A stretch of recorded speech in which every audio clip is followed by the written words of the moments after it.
Welcome to the AFC East Shakedown. I'm your host, Tommy. Next to me is Anthony representing the New Jersey Jets, baby. And then you got Curtis representing the Miami Dolphins. And then you got Mr. Juan, Cocky Juan over there representing the New England Patriots. And then you got Mr. Cat McGee representing the Miami Dolphins. What is going on, fellas? I appreciate you guys. It's supposed to be a happy show. It's supposed to be a happy show. No. Now it's a happy show, huh? Now that your Patriots are winning again. Everybody last week won. They did. You're right. Well, it's kind of gotten a little. Too bad it was a Thursday night game. What do you mean? Right. We won. We lost Greer. That's like a whole season worth of victories right You're there. right. That's a great point. True. Very good. We did win. Sandra, what's going on? Appreciate you being with us here today. All right, let's get to it, man. Let's get right to it. Let's start with the Jets. Why not? We've been giving Anthony a tough time here. And Anthony, 39-38. You what? I know. Talk. Where does this offense come from? The Bengals. Well, I first got to start off with the passing of Nick Mangold. I think that had something to do with a lot of what happened in that game. That team played with a little bit of different energy, and I do like that a lot of the players after the fact share their condolences and kind of gave a lot of positive words on the passing of Nick Mangold and stuff like that. So that was really cool. A lot of these players. I think Nick Folk is the only player that ever played with him, right? Mangold. So I'm surprised Bex Ryan worked that day. Because he was. I know that was. Dude, he was. That one hit, man. That one hit when he was on that podium, whatever. Man, that was hard to hear because he's a guy that's always laughter, comedy, funny. That's like why he has his job, whatever. Gives good insight as well, obviously. But hearing him up there, just like broken down, just like that was a tough one to see. Nick was an awesome guy. Anyone who's come across him has nothing but positive things to say about him. I kind of wish I watched the Thursday night game because I know Ryan Fitzpatrick, I guess, also gave some positive words as well. He played with him in 2015 or 16. But yeah, that was definitely a tough one. Young player, 41 years old. Crazy. Wife, 4 kids, just crazy. Supposedly he was battling something though, right? For a while, he needed a kidney replacement or something like that. Yeah, he had his entire career, supposedly. But about a week ago, 2 weeks ago, before he passed, he sent out something on social media asking for a donation. Find a donor, and apparently didn't find a match. I've heard that he found a match, but apparently whatever match they had, it's not just blood type. There's other factors that go into it too. So I don't know the exact details on that, but yeah, at the end of the day, if you found a donor, didn't find a donor, just wasn't in time. And yeah, quick, sudden passing. But yeah, really sad. But on to the game. Kind of fitting the Jets get their first win in the state of Ohio, where Nick, got his college days, his high school days, playing up there. And this offense just played with a different juice. The defense obviously still has its issues, but the critical thing for the defense, when they needed to get a stop, they got that stop. Last 2 drives of the game. Other than that, the run defense is still atrocious. That was probably one of the worst running games I've seen. But with going into the game without Sauce Gardner, and T. Higgins and Jamar Chase on the other side, the Jets corners actually did mostly a good job. Held Chase to 90 yards receiving. Had Higgins 50 yards receiving on the long touchdown, where there was a blown coverage. Other than that, if you go into this game and you allow 10 catches to Chase for 90 yards and hold Higgins to 50 yards receiving in a game where your top corner is out, I think that's, in most cases going to be a victory. Obviously, some concern with allowing 250 yards rushing or 200 yards rushing, whatever they did. But on the offensive side, everything was rolling. Glenn, got to give him a lot of credit. He was pushing the right buttons at the right time. This is probably the first time I've seen him in that type of situation, going for on 4th down when you need to and when you should. There was one play on fourth down where they went for it. They should have gone for it, but just the play call was bad. They ran a pitch outside, should have been just wrapped the gut. It was like fourth and inches. But Fields checked out and did a pitch play, which kind of stupid on when you need 1 yard. Why would you run 8 yards, 10 yards to get the down? But other than that, going for two on multiple occasions to kind of get yourselves within reach. Going for two when it was a 8-point game to make it a 6-point game, so that next score leads to a touchdown. And then this run game behind Breece Hall and Isaiah Davis, who Isaiah Davis had his coming out party this game. Both guys just all over the field. Breece Hall with a passing touchdown on that very last possession to Mason Taylor on tight ends day. All the right buttons were pushed. The offense did an outstanding job. Again, defense needs some stuff to clean up. But the Jets get a victory on what was an emotional day for the organization and the fan base. Yeah. Justin Fields also came out and said like he was going through it too, as far as like, pretty depressed. I guess he said he was crying in his closet at home, which is wild. So he really he was taking that heat from everybody. I think it was just weighing on him. But still the reality is, he's not a true starting quarterback. He's a good backup though. I wouldn't mind him as a backup. I think that's what he'll wind up being in the league, which is fine. There's plenty of quarterbacks that made it through the NFL many, many years as quality backups. So maybe I think that's what he's playing for at this point. I think that probably, and he probably gets that. You know what I mean? It's been long enough where he knows the reality of things, right? This isn't a Geno Smith kind of thing where. Or Sam Darnold thing where he'll bounce back and be starting and playing at a high level. I think the verdict's out already. We know what he can do. He'll have games like this though where he plays good, but it's not consistent enough for him to be a starter. But it was good it was overall I think really good for you guys to get that chip off your shoulder, get the dub. You don't want to win too many more games moving forward if you want a quality pick, but it's always good to get the first win. You know, and I mean, you don't want to be that team where you have no wins. So yeah, good for you. Juan, anything about this game that stuck out? No. In terms of the Jets, no. In terms of the Bengals, people were trying to hype them up since they beat Pittsburgh or whatever, and I'm like, they're the fucking Bengals. So I kind of saw something like this coming, but I didn't think it was gonna be a fucking shootout where they were gonna score 40. But it didn't surprise me that Jets wound up winning this game. Once like the Nick Mangold thing, I'm a very superstitious sports fan. Once I heard that Nick Mangold pass, I'm like, oh my god, like this might be the game. Everybody, my whole house is like, do it for Mangold, do it for Mangold. And then it didn't start off well. I'm like, oh shit, they're not gonna play on Nick Mangold like that. Don't do that. And then once my game finally finished, we checked into theirs and be like, oh shit. Oh, and then we saw the last drive when they scored. We're like, let's go. We were Jets fans for a minute. Cheering for them to win. But like in terms, it's one win. Every team like that 0-17 thing was never gonna happen. At least like I said that all year. So see, exactly. You got your win. You could have put like one or two more. Watch, I bet you. Watch. Yeah, that's what me and Tom were talking about a little bit earlier. The Jets are still gonna find a way to get 3 wins. That's at the very a couple least. wins, I think 2 or 3. Probably their cap.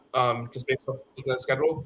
But you never know. I mean, they beat the Rams when they were like terrible. That Adam Gase year. When the Rams were Super Bowl caliber. I mean, it's any given Sunday, but yeah, I still kind of put the Jets in that 3-win window. Just gotta hope the other teams don't win less than 3 games. Because I think the Jets are right there with a good schedule. So just hope that everyone else wins 3 or 4 games. It's like us. There's always a letdown here and there for the better teams when they face teams they should win. That's just the way it works in the NFL. Captain D, what's your thoughts about this game? First of all, hello to everyone on the podcast.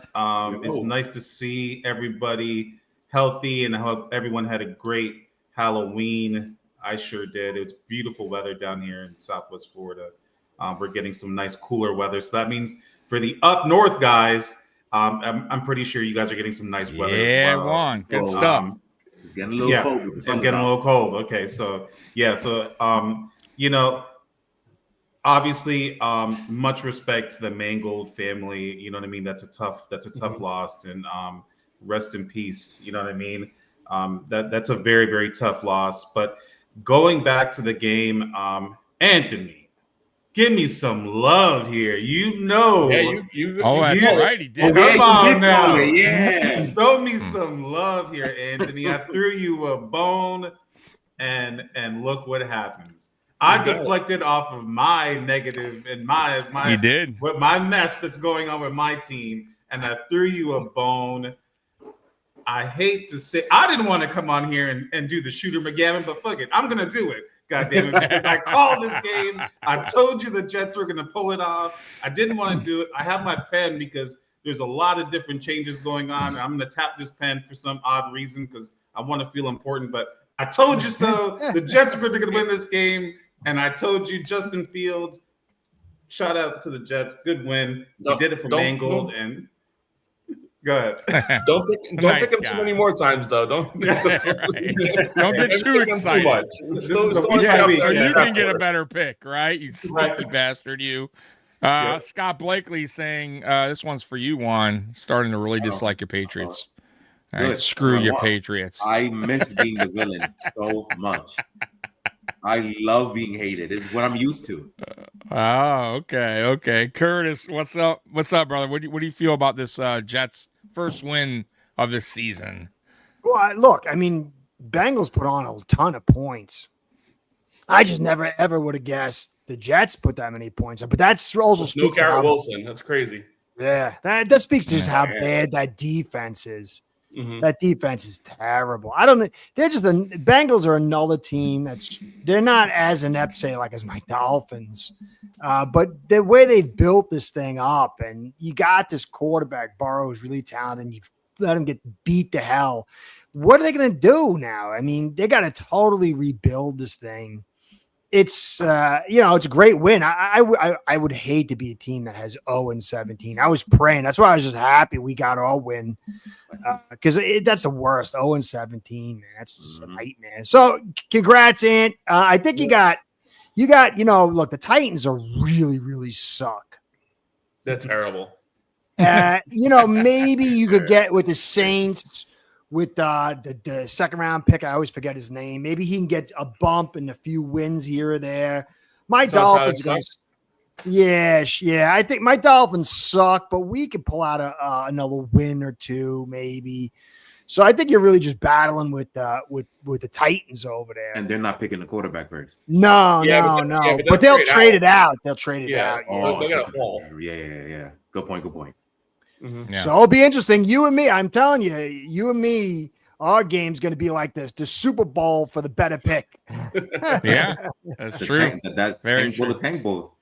Yeah. So I actually had that game circled as like the next possible win for the Jets before the Bengals game. Like I thought that was like the game. Like, all right, this is the game that we're gonna get our first win probably because with the Bengals after that injury report came out, I just thought we had no shot and.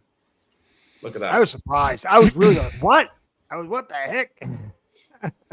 So congrats, man. So congrats. Yeah, absolutely. You want to get that done. Why can't y'all beat the Browns? Y'all could beat the Browns. The Browns are that's true. You can. Happened last week. Why can't you beat the Browns? The Browns. Why can't y'all beat the Saints? The Saints are definitely. Saints are after Dolphins. But he's talking about wins. He's talking about dubs. Wins. That's right. That's right, guys. Have 3 more wins.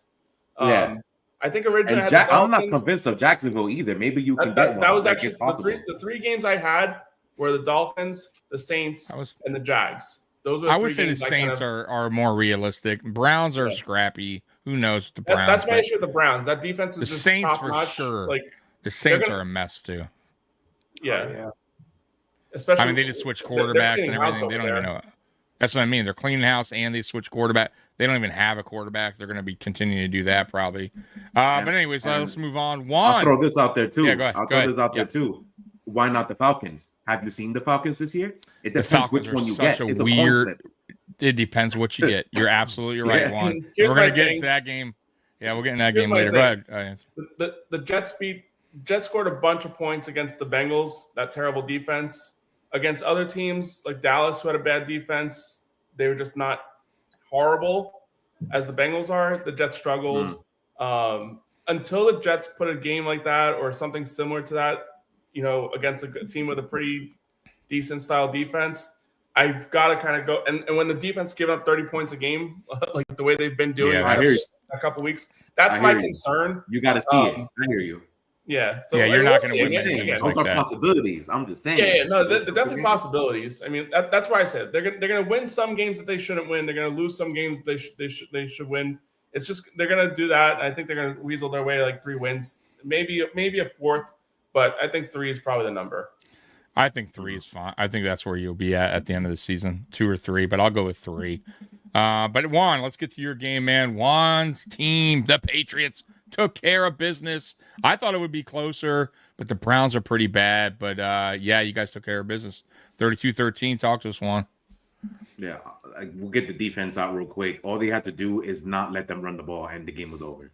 It's really that simple. That's all we really had to do. Dylan Gabriel does not belong in this NFL. I don't know why the fuck they drafted him. It made no damn sense.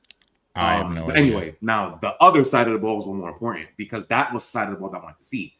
I wanted to see what would happen if Myles Garrett gets loose. And when he got loose, it was a fucking problem for about a half. It was a problem. And a lot of the initial like Monday morning stats were like killing Will Campbell. But then during the game, I looked at how he tried to help Will Campbell against the small amount of times that Myles Garrett went against him. And those little chip shots didn't actually work. And I've heard from offensive linemen in the past that certain tackles don't like it when like tight ends and running backs chip like good pass rushers against them. And I think that kind of helped Myles Garrett more than it helped Will Campbell. So he got beat up a few times because of that. I'm not saying that Will Campbell, when he was one-on-one, he dominated or anything. He did not. Hell fucking no. But when he had one-on-one, when there was no chip against Myles Garrett, he did a lot better.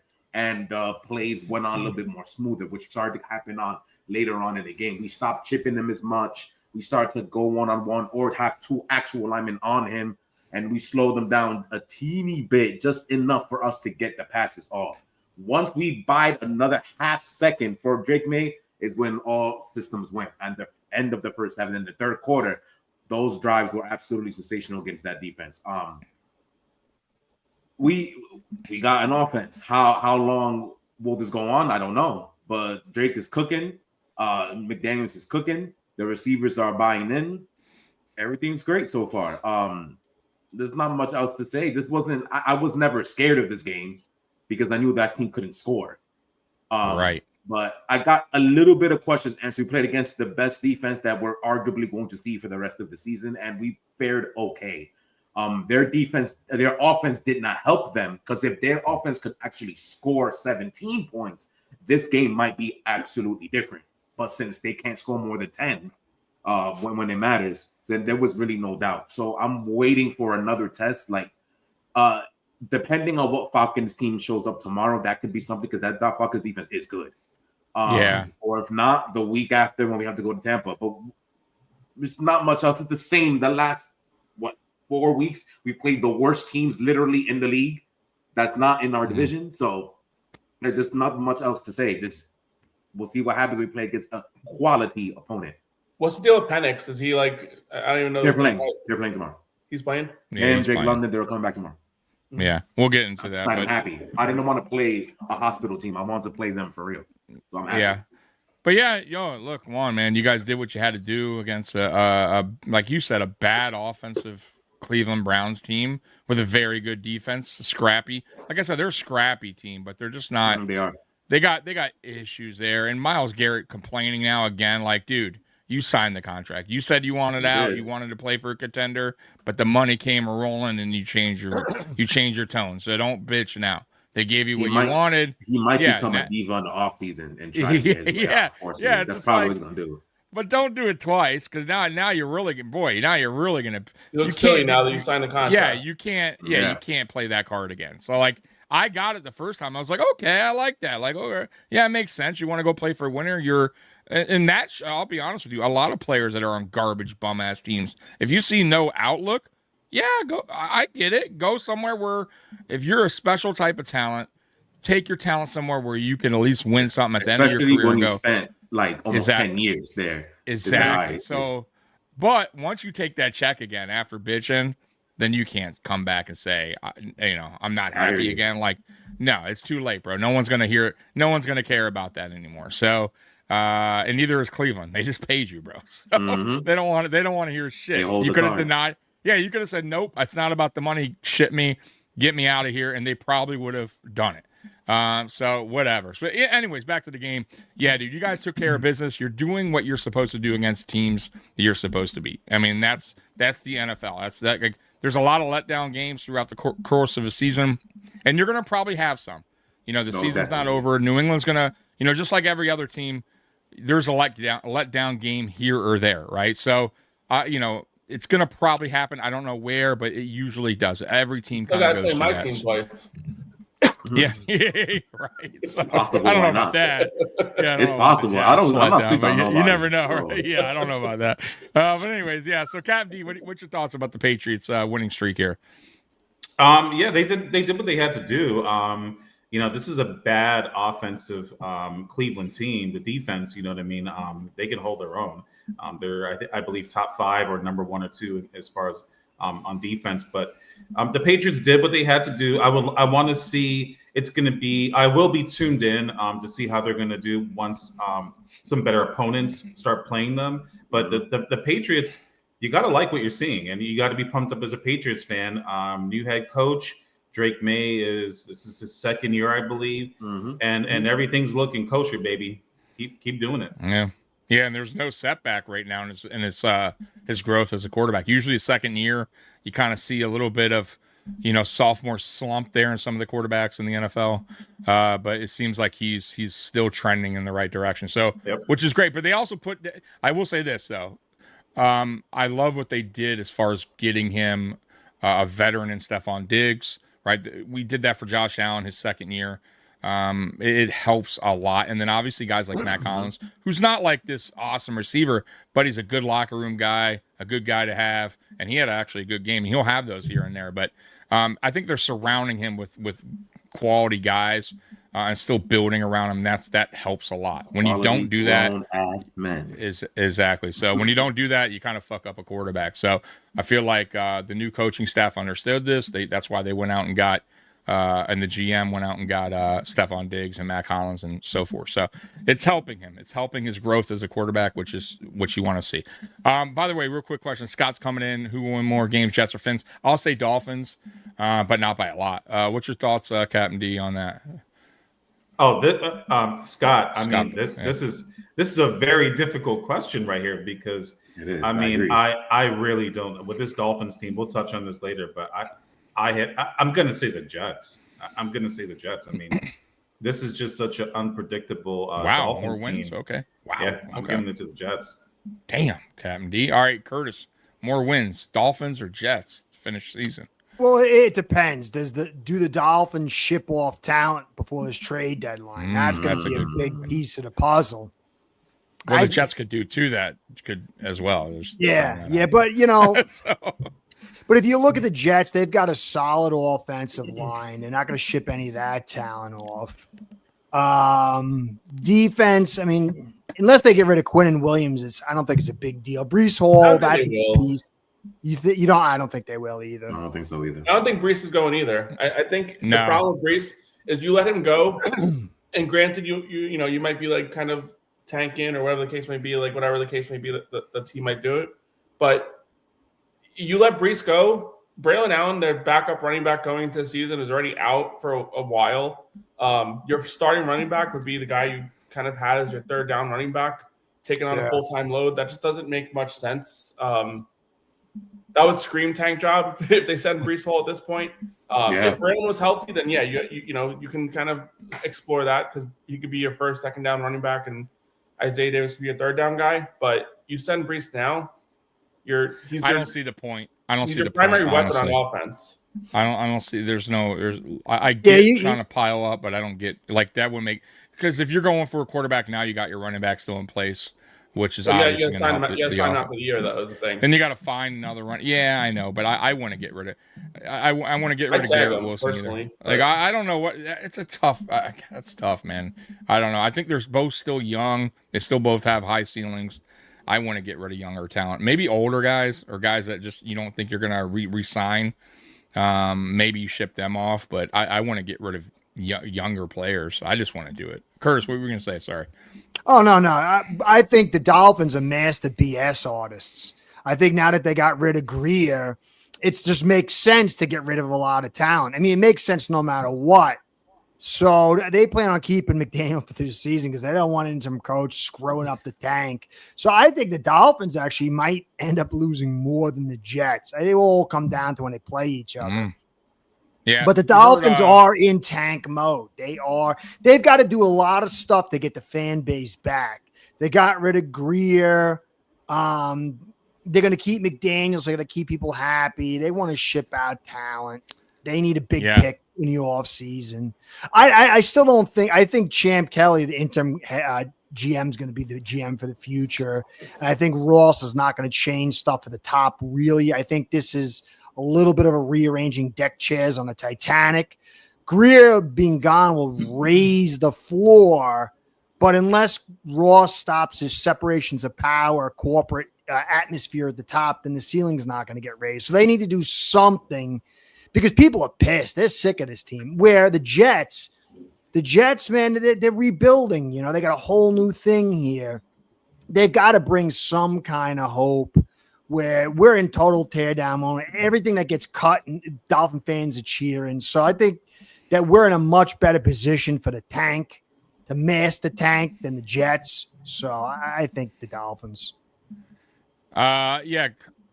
Cowherd actually made a great point saying that it's smart for you not to fire McDaniel because you don't want like a Pierce situation popping up where I've been saying that for weeks. Wins a couple games. Yeah, and then everybody knows it.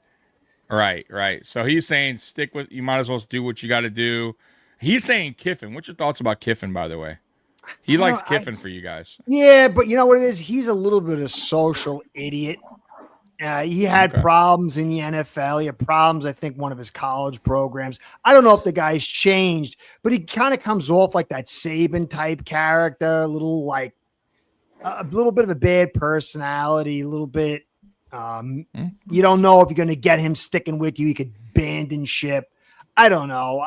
I don't think he'd even come here, tell you the truth. The only way that anybody of any salt's going to come here is if Ross stops his BS of separations of power, corporate structure, where his little buddies at the top get to chime in. It's like, it's like a pool. It's like everybody gets together in a corporate environment and makes decisions.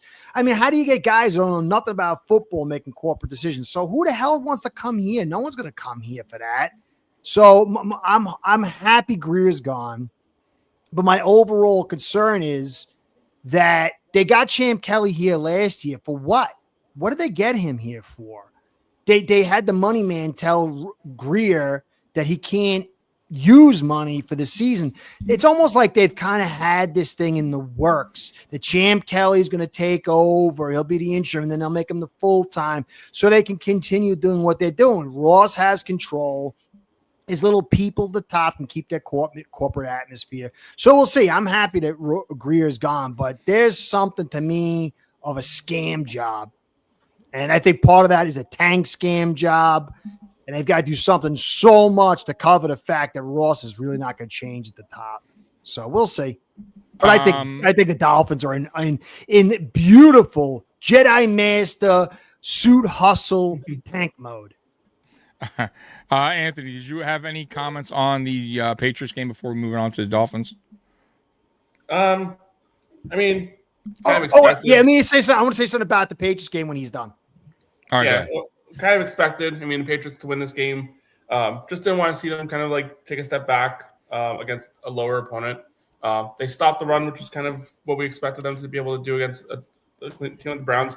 If you're going to beat the Browns, you got to stop the run. They took care of that for this game. And May had his game. The offense is still humming. I don't know the game plan where you say let Myles Garrett sack us 5 times and still score 30 points, but I think you'll take that against the Browns. If that's all the Browns can do is get your quarterback every so often, and you still put up 30 points, and that's a win. Yeah, that's a win. Absolutely. Curtis, what were you going to say? No, I was listening to Juan talk, and I was doing some research on the numbers. I found some very interesting stuff. So obviously the run game was critical. Stop the run and run the football. But if you look at Drake May, he was blitzed 29.4% of the time. He was under pressure 41%, which is not, that means there was more. The blitz was optimized on the Browns. We know why they've got Myles Garrett and such. But interestingly, McDaniels balanced it off with 29% play action, but 0% screens. And usually when you're getting pressure like that and the blitz, you'll use screens to offset it, especially with McDaniels being as good at the screens. Now, if you flip it over and you look on the other side, another point that Juan made, it's a joke. So they had 18% play action, 13% screens, but the Patriots only blitzed 18% of the time, but generated 47% pressure.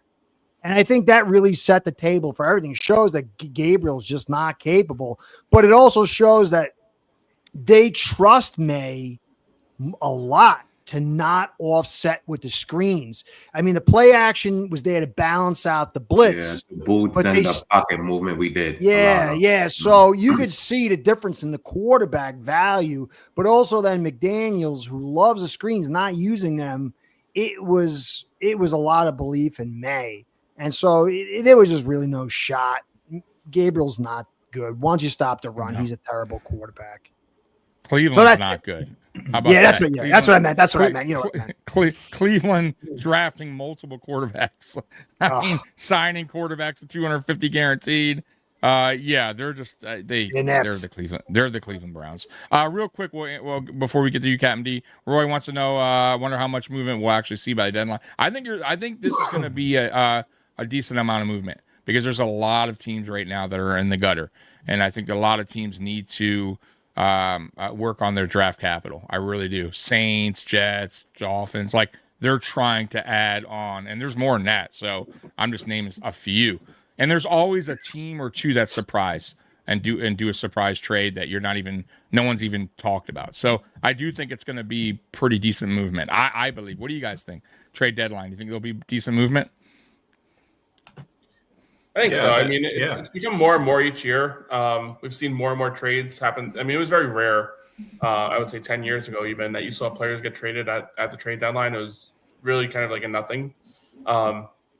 But over the years, like we've seen a lot of situations where it's almost treated like the baseball trade deadline to some degree, where, you know, the teams that are all in make a couple of trades at the deadline for a team that's kind of on their way out for a couple of key pieces. I mean, I think there's a lot of teams in that area of like the tank versus non-tank type of thing where they can use some additional draft capital. You name some of the teams. And, you know, there's teams at the top that need those final couple pieces. So, yeah, we'll see some movement for sure. A lot of depth. We already traded 2 players on our own team, the San Francisco and Steelers. So a lot of depth pieces are getting moved around. They're going to see a lot more of that too. I don't know about big names though, but I mean, just the name of the bad team, like the teams that are really suffering right now. You got the Saints, you got the Titans, right? The Titans might move on. I'm hearing obviously they're going to probably move on from their one receiver. The Jets are probably going to move some players. The Dolphins probably going to move some players. The Giants are 2-6. The Browns, they seem to always do trades at the trade deadline. I wouldn't be shocked if they move some players. The Cardinals are also, I'm hearing they're going to try to move some players. Budda Baker's name's been mentioned. The Raiders are 2-5. The Commanders aren't starting off great. They may want to get some additions. We'll see. The Ravens, I don't know. The Bengals, more than likely, they might even make some moves. And then the Vikings have an issue at quarterback. They could make some moves potentially. And then the Falcons are 3-4. Houston's 3-4. Dallas is 3-4. Panthers are 4-4. You know what I mean? There's a lot of teams right now that aren't probably going to make the playoffs, that are probably already thinking about offseason and adding on draft capital or getting rid of some of their cap to add in different free agents. So I think there's going to be plenty of moves. I do. We'll see though. We'll see what teams are going to pull the trigger and get rid of, because it takes 2 to tango as well. So some teams are tough to negotiate. Some GMs are just sticklers. So that's a problem too. And then they wind up getting stuck with the player they probably should have just got rid of. But anyways, Captain D, I know Curtis wasn't too excited to talk about the game, but I wanted to. We have to because it was part of last week, which is the Dolphins and Falcons. You predicted the Falcons to win, and the Dolphins wound up winning that game. Actually looked good. So talk to us.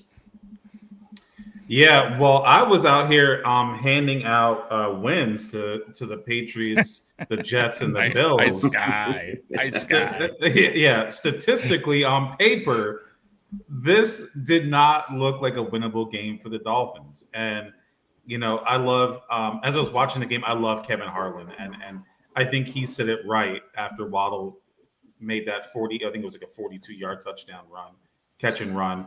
And he said, what the hell is – or he said, what is going on? And I said to myself, I couldn't believe what I was watching. I was just like, wow, this is what we envisioned what the 2025 Dolphins should look like.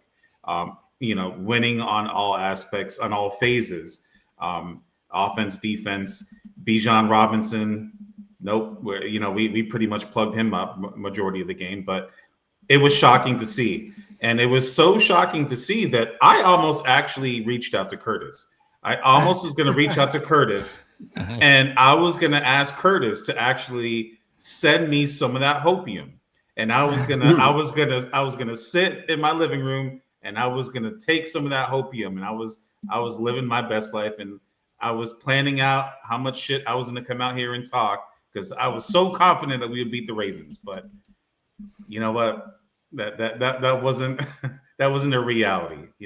It was a great game for Dolphins fans. It was a nice moment to actually watch your team do what they did. You know what I mean? It was fun to watch, and it was a break from all the nonsense and all the media and all how what a dumpster fire this has been. But then we were brought back down to reality. Not too a couple days later, but no, this was a great game, and Tua played well. We ran the football great. We got some nice blocks from the offensive line. It was a clean game for the most part. Yeah, I mean, I took it for what it was, but there's other stuff intertwined afterwards. So, all right, great win. All right, great win, and then we'll talk about the loss right after. Curtis, do you have anything? I know you didn't have much, but I mean, come on, there had to have been something great out of that. I'm sure you posted a video. The best. Matter of fact, I know you did. You posted a video going, "Dolphins are back, baby." That's exactly what I did. We're going to the playoffs. We beat the Falcons. That's how you do it. We run the ball effectively, Super Bowl bound. That's 158 D chest starts here. That was the title. 158 D chest starts here. That video came before they fired Greer. Now he's even more pumped. I told you guys. Oh my God! So you just want to dive into the Ravens game? Curtis, no. You want to talk Falcons? It's just over the overall plot. So basically, we won because I think 85% of our runs were inside zone. We won. We had 27 passes, 37 rushes. The league right now, I track it week by week, but this was last week. I'm not sure about this week, but 90% of the teams with top rushing attempts don't have a losing record. Teams that have less, the bottom 10, 90% don't have a winning record. So rushing the football, especially inside, is how you get done. Now, Atlanta, they have a small front. The offense couldn't get going. So really the thing that I had said in my podcast to take away from it is the philosophy. Look at the Bills, how they've changed over. Look at how almost all these teams have moved to pass bounce, run the football, attack inside. You look at the pass numbers, they're all dropping. Go look at all the top quarterbacks. You're like, what the hell is going on? The league has just fixated on the pass game, and the way you do it is and it's not even the production so much. It's not really the production so much. It's the attempts. You need certain level of production. But if you've got a top-end quarterback, it's more about the attempts. The production accelerates it. And so that's the thing we had to take away from it. But McDaniel, he was playing in a nice environment. It was control field. The turf made our fast guys faster. He got ahead. He didn't get nervous, so he didn't have to have the intestinal fortitude to call the runs when it wasn't like, yay, I'm getting lots of yards. Then, you fast forward to the Ravens game, and it wasn't as conducive. The schmuck decided not to bring Jalen right into the game, and then Ollie goes down. But even still, he wasn't attacking the interior. He's a nervous Nelly. You go back to a real master OC, you got to have two things. You got to be wise and have intestinal fortitude. Go to Gailey. Gailey had a way worse offensive line. Gailey had less running back talent, and he was 16th in the league in rushing, and that is how you call it. But McDaniel is a skittish cat. And so it was all conducive in the Atlanta game, but the philosophy, the look, that's the NFL today. Not outside zone, throwing the football all day. That's fumble of the past. And so any team that wants to have success has to understand the current NFL cycle, the sweet spot. And that is pass bounce, banging that ball inside these small little pass defenses, banging away with body blows to give yourself the edge. Look at the Patriots, how they're doing it. Look how you're doing it over there. So that's the future. Dolphins fans, they lived in fantasy world for years. Dolphins media told them fumble was great. A lot of media content people said, yay, Greer is a genius. The offensive line's great. You don't need to run the football. And now finally we get a wake-up call, and it's the icing on the cake this week. And so that's the key. You look at your team, whatever team you have, if you see something similar to what you saw last week, because that's how the Atlanta wins all the time, what we did to them, that's the sweet spot. So that's my point. All right. Anthony, you have anything on that Dolphins Falcons game? Yeah, they freaking destroyed me in the survivor pool. I picked Oh, dude, damn. bro, Anthony. Yeah, I am. Listen, Go from now on, Dolphins! I'm leaving you guys out of my parlays. I am so sick of your fucking team. I'll pick you guys to either win or lose or a point spread, and you get destroyed or you win. And when I pick you to lose, it's like I forget it. I'm no longer having you guys have anything in my parlays. I'm keeping you out. Juan, anything on the Falcons game? Dolphins or not much? Say it, yeah, garbage. So let's get right into it. It's going to be the garbage sale. Garbage. Everyone's garbage except the Patriots. All right, Curtis. I thought I heard you say that under your breath. Nope. Curtis. I don't say things under my breath, man. It'll come right out. Not anymore. I swear I heard He's back and bold, man. He's back. He's back. Back and bold. So let's get to that Thursday night game. Why not? Curtis, not? Ravens, Dolphins. Talk to us. Dolphins, look, I don't know if it's the wind or not, but every time, and I've seen it before, and I think I even saw it in a dome. Go watch the call sheet of McDaniel, and it's always like this. That's our team. They're chokers. They're soft. Greer is like that. He's like one of those, passive-aggressive kind of guys that, and McDaniel, I don't think he's a bad guy, although I despised his fake tough guy routine that he threw on, trying to act tough. It's like so fake and fraudulent. We're soft. We're plastic. We don't got intestinal fortitude. We got beat by a tougher team. We beat ourselves. We were ahead really on every major stat. I mean, the refs maybe took a one or two plays, but still you don't lose 28-6 on that. They helped, but we just choked away the whole first half. But it was beautiful because there was no longer a way for Stephen Ross. Did the best thing ever. This is the best thing ever. They shot, I was one of the first guys. It was the Titans game, and they showed Chris Greer losing. He was hiding in the corner. I'm the first guy to really put that thing out there. Now it's a popular meme. But then you watch this game, and as this snake, he tinted half the window of aqua, and you see him hiding like this with the binoculars. I'm like, if that is not symbolic of what we are, nothing is. So if Ross to have to be legit in some ways. I'm sure it tore his soul out to get rid of his beloved stepchild, love child, Chris Greer, but he had to do it. Yeah. So it was worth it. He was there a long time, since 2000. Roy coming in asking, you guys might as well answer this real quick. I think you did. You did earlier, but will McDaniels coach out the rest of the season? Yeah, we got to keep the tank alive. We want Shaky in there. And so people tune him out. Guys, we got to be tough. What's the call? We got 10 seconds. Why right? Game penalty, you lose. Yay! Ross is in the background going, yay! We can sell something to the fans this offseason. High pick. Captain D, will he be here rest of the season? I mean, the Dolphins already made a statement that he will be coaching the rest of the season. Yeah, the Dolphins already came out and stated that he will be coaching out the rest of the season, which you know, that makes sense. You know what I mean? Do you want me to keep going with as far as the Thursday night game, or you want to? Yeah, but Juan, no, you have nobody fooled, and Danny's letting you know this. Nobody's. You're not fooling anyone over there, pal. All right, go ahead, Captain D. Talk to us about the game. Thursday, you know what I mean? You're looking to gain some type of momentum with this game. You know what I mean? You're at home, you're in a primetime game, and you're trying to gain some momentum. And based on how we played on Sunday, we played such a clean game.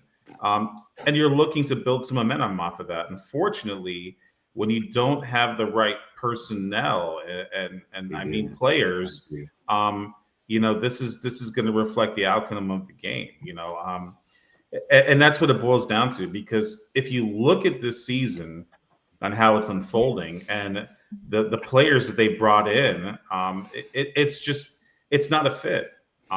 We had to borrow from Peter to pay Paul, and it's not working out. And you know, it was unfortunate. We shot ourselves in the foot multiple times, but you know, we don't have any depth on this team, which I've mentioned before, and we're seeing what it is. I don't think it's coaching. I really don't. I really don't think it's coaching. This is player personnel here that it's not good enough. And you're seeing what happened after the game is Chris Greer got fired. You know what I mean? This is a result-based business, and the results haven't been good. And you know, it's unfortunate. I'm not here to be. I'm not a big Chris Greer fan, but there was some good. There was some bad, and the bad has been outweighing the good. But ultimately, that's his job. He's got to bring the right players in here. He tried. It just didn't work. Let me ask you this quick question though. Isn't it the responsibility though of the coaches and the coaching staff though to better their players though? And I'm not saying like you know, get just all trash and leave it up to the coaches to make them better, but isn't the job of the coaches to improve the players that they have on their roster and make them better and put them in better positions to be effective on the field? Because I've seen, and like kind of like what Curtis said earlier about Shane Gailey not having the greatest, you know, running backs or the greatest offensive line, he still made it work. So like my point is, don't you think though that it still also lies on the coaching to make these players effective, or at least get them to play at a higher level? Absolutely. Maybe they're not doing that. So absolutely. It is the coaching staff obviously to coach, to coach and to educate and to make these players. We're a very young team as well. You have to remember that this is a young team, and basically we just threw them to the fire. Like either you're going to sink or you're going to swim, and you're going to learn on the fly. Why? Because of the decisions that were made financially and contracts that were given out by our GM. So that's why we're in this position right now. So yes, it is on the coaching to coach these guys up, but then there's obviously some type of disconnect where it's just not transcending onto the field at all. Fumbles. I mean, what can you do about that? What can you do? The Cleveland game, I told you, they were dunking the balls. We were expecting a horrible weather. They were dunking the footballs in water. What does D. Eskridge do on a kick return? Fumbleowski. So where is if you don't have the right players in there, this is going to continue to happen. I can tell you, Tommy, not to touch the stove when it's hot. But if you go up there and you're just like, I'm gonna touch that stove, it's not gonna matter. So until we get the right players in here to execute the game plan that is put out, whether what coach it might be or what GM, it is what it is. And you know that, Tommy. We've been on some bad. Now, Tommy, I'm gonna say this: we've been on some bad teams, and we've been on some teams where players. Yeah. No, I agree, but I also am a believer in a head coach. It's his responsibility to correct everything, and ultimately, even if it's not, all on him, it still goes back to him. He is the leader. He is the head coach. He has to make it work. And that's kind of like when we bash quarterbacks, right? When we go, well, he's the number, he's the quarterback. It's his fault. It's just kind of the responsibility that falls on a franchise quarterback, right? They take the fault, right? And they also take the wins, right? They take the glory, and they also take the bad. So McDaniel, I feel like he, to be honest with you, at least how I see it, he's had his opportunity. I don't think head coaching is his gig. I like him as an OC. I think he's a smart guy. I think he could put together a good offense. I just don't know if he can make it work with a team. Like, I don't know if that's meant for him. And that's not a slight to him. There's a lot of coaches out there that just aren't, that's just not their gig. It's not, so that's how I feel about McDaniel, bro. I think it's time to move on. You know what I mean? I think it's time for a new voice. You got to have a new voice too. Players, Captain, do you know that? Like, what the fuck? Well, let me just add one little thing here. Let me, because I don't mean to count the D, but so sexting with your girlfriend. What is going on here, Juan? All right, go ahead, dude. Oh my God, I'm getting fucking bullied today in the comments, bro. Go ahead, Curtis. What happens when you're on the top? Yeah. Whoa, hey-o. All right, go ahead, Curtis. So, look, you can't control. If you look at Flores in 2010, the turnover differential was like -10. You look at this year, we're close to that -9 or something. It's very close. But the one thing you can control, Flores' 2019 team was way worse than this team. He was 5th best in least penalties. This year, we're 24th worst. 2020 was a comparable team in some ways, although defense, you had X and stuff like that. But, you didn't have any of the offensive talent. He was 2nd best in the league as far as penalties. McDaniels struggled year after year. Guys don't show up to meetings. Could you imagine, whatever you say about Flores, I'm not saying he's perfect. Could you imagine guys not showing up to meetings? He'd have shown up at the door he would have been benched, fired, whatever. No one would have dared do that. And that's the thing with McDaniel. He's like a cute little chihuahua, and it's all good in the happy times, but the reality is no one buys into him seriously. And it's just, he's never been a top penalty team. He's always had bottom penalties. Can't even get plays in on time. We burned 2 timeouts this week in 5 minutes in the third, and then 3 minutes later and 2 minutes left in the third. And that's consistent thematic of who he is. The guy can't speak without stuttering. Who the hell is going to buy into that when times are tough?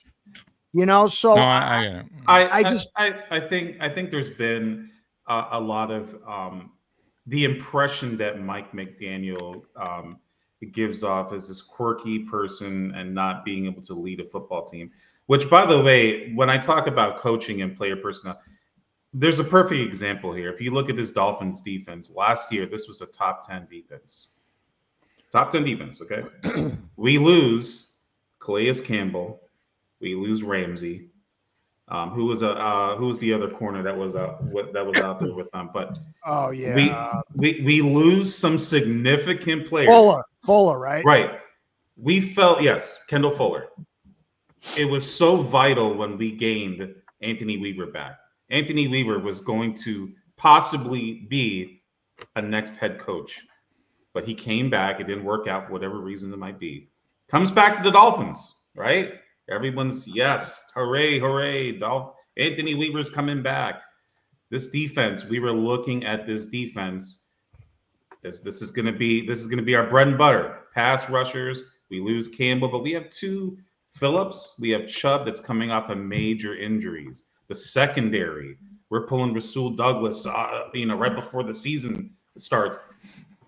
Where is this defense at now? The personnel is not there. Same coach that coached last year, top 10 defense. Different result.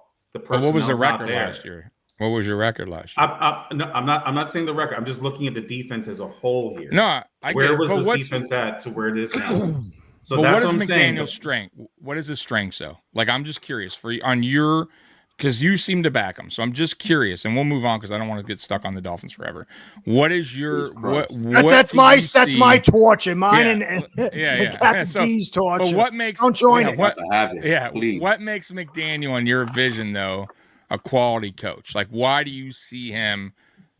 Why would you be comfortable with him moving forward as a head coach? Just curious. Like, what makes him a good coach in your opinion? I think player empowerment is number one. It's different. It's a different outlook, and also offensive mind wise. And we can pick apart play calling and what it might be. Sometimes coaches, offensive coordinators, coaches are going to make some bold calls. Sometimes they work out. Sometimes they don't. You can call that fade pass to HN as like what an idiotic play call that was. But if he caught it, it would be like, wow, what a great play call. You know what I mean? But I think he's innovative. There's a reason why Stephen Ross has stuck with him. He might get canned by the end of the year, but I think he's innovative as far as play calling, offensive mind wise. And believe it or not, this team is still playing for him, believe it or not. If you look back at what previously what Greer has got, Gase was on there, Flores was on there. Who was the other one, Curtis? There was another coach also on there. Gase, Flores. Philbin, Queasy. Yeah. These were coaches that the team was hold on a second. Hold on, D. We had an NFL coach who stood there and said, I was feeling queasy in the middle of the game. And that guy, Stephen Ross, said he reminded him of young Don Shula. That's how screwed we are. So sorry, D. I had to get back to keep going. No. I'm just saying the appearance might not be what everyone wants. So when you're losing, yes, that's the first thing that you're gonna say. Hey, wait a minute, this guy doesn't look like he's an NFL coach and say that and doesn't act the role. But I don't believe that, and I, as much as I don't want to say this, I kind of applaud Stephen Ross on the way how he's been handling this. And what did you have to do? Chris Greer's got to go. We need to get a different person. And by the way, real quick, I'll just add here: Champ Kelly is African American. He's black also. So it's just crazy. So is McDaniel. He's half African American. Yes. So correct. It's just crazy, the narrative, and it's such bullshit this year of the media and what they've been talking about the Dolphins. We'll talk about something else. I'm sorry. I got you. I think they do move on, but let's get to the style and profile and boost man from last week. Why not? Let's do it. Oh, you don't want to talk about profiling. And that's all about the Buffalo Bills styling and profiling. Okay, there we go. Panthers. Okay, I'm about to say. Oh yeah, come on, Ron. You think I would skip that? Come on. Anyways, so the Bills yeah, you did. The Bills took care of business against the Panthers, and they should have. 40-9. The Panthers are a bad team. I know they had a winning streak going, but come on, Andy Dalton, a statue back there. I like the guy, but my God, like every blitz we sent, he just stood there and just took the sack. Just don't hit me hard. And it was bad. Like, we're not getting to quarterbacks like Like that was everybody was eating. Jordan Phillips got a sack. I mean, no shade to Jordan Phillips, but he's not what he once was, and he's still got an easy sack. So that was it was a good game plan. We learned a lot as far as who's calling the defensive plays now, and that's Sean McDermott, who I said week after week he's going to take back the playbook. He's going to take back defensive play calling, and he sure did. And what is Babich going to do about it? Absolutely nothing, because he is the puppet on McDermott's puppet string. I mean, that's just the way it works. That's why he hired within. That's why he continues to promote within, because he doesn't care. He'll throw you under the bus. You doing a bad job, you're gone, right? And exactly, he did that with Frazier. He did that. He's doing it with Babich now. So it is what it is. It looked better. But that's against a bad team, right? Let's see it consistently. Let's see it against the Chiefs. Let's see it against the better offense. Exactly. So I'm not totally buying into it yet. We have some injuries. Obviously, Ed Oliver out for the season pretty much. If he does come back, it'll be late in the playoffs. But that's a big loss. That's a big loss for sure. But we do got some guys coming back. Milano, Bernard, that's good. So we got guys returning, guys, Hoyt, I thought, had a really good game. That's a guy to look out for.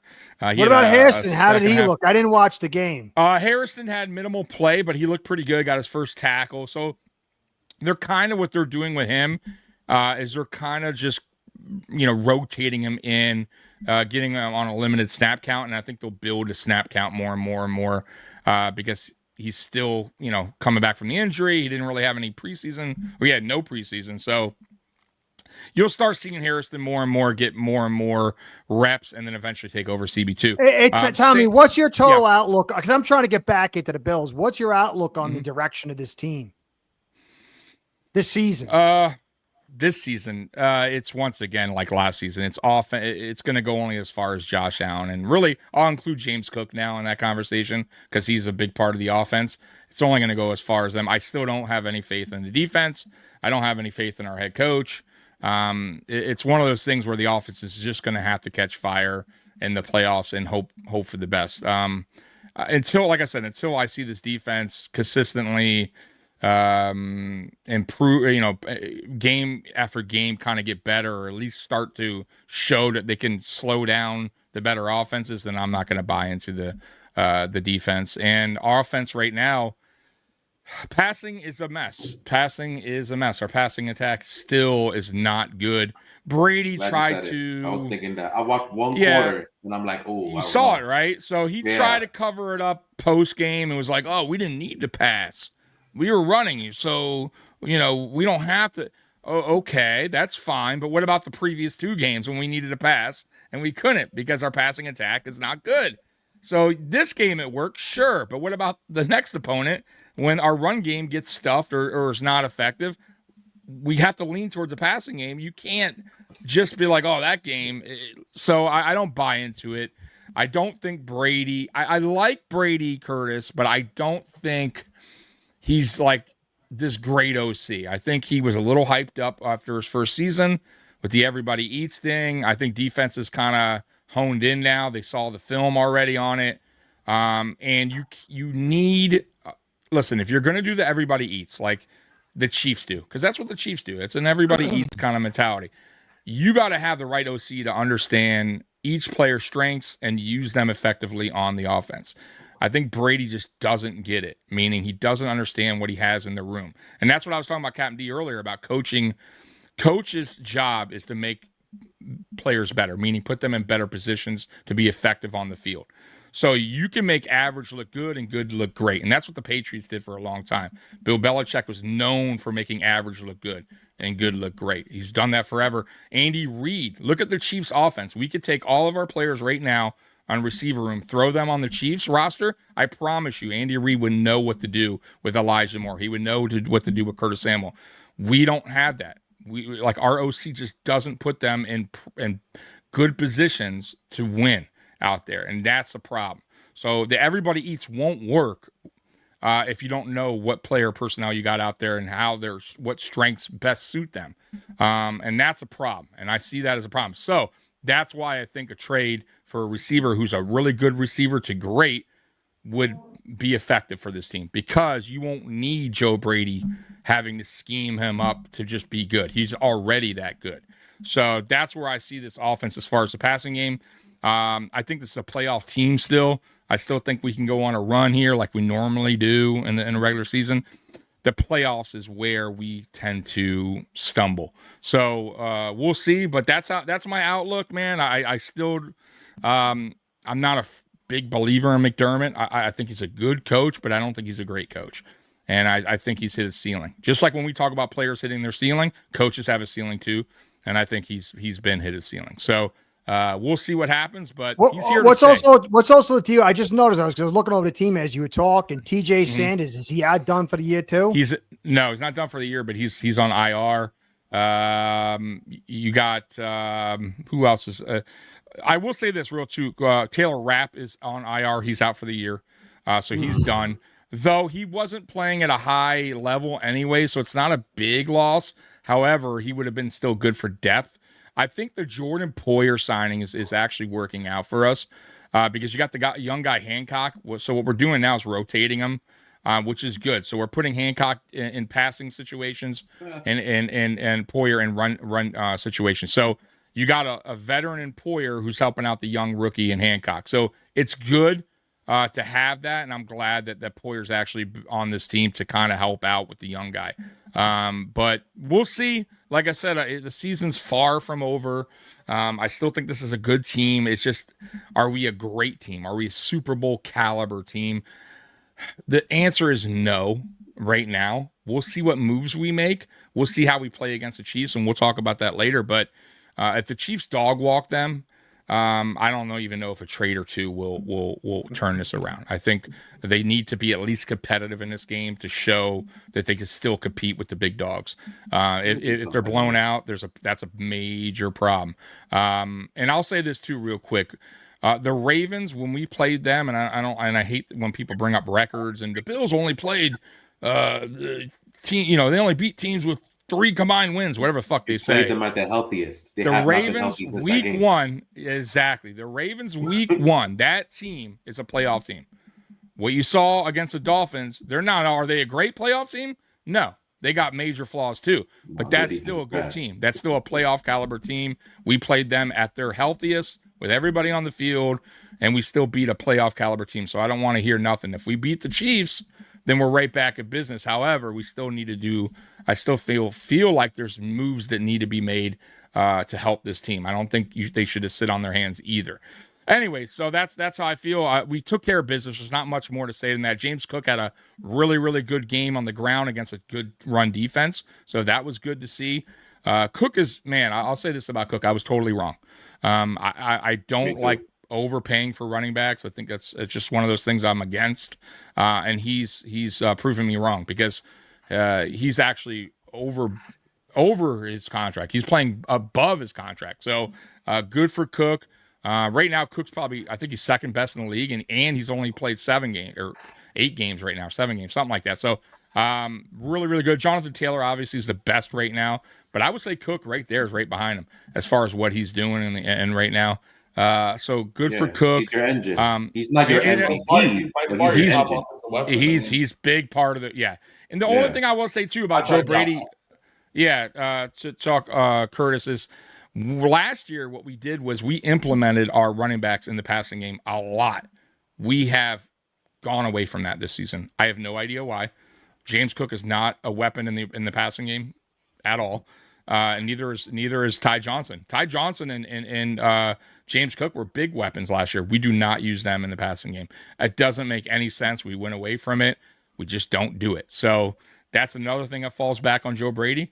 Why isn't your best player out there in James Cook?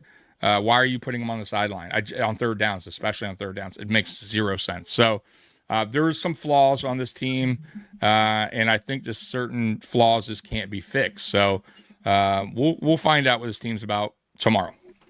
Anthony, your thoughts about the game? I mean, if there's anyone. I mean, I looked at this game, so it was 19-3 at the half. So this is gonna be a rough one for the Panthers. Dalton playing. What the fuck was that for? What was that about? The Jets stink. He just want to be an ass. I don't know. He just wanted. I don't know. Friendly reminder. I don't know. Go ahead. I don't think he needed the reminder. Oh, man. Anthony, what's that about? Hey. All right, go ahead, Anthony. Anyway, I mean, not really much to say about this game. Bills won a game that they're supposed to win, but the big game coming up this week, obviously, is what everyone will have their eyes focused on.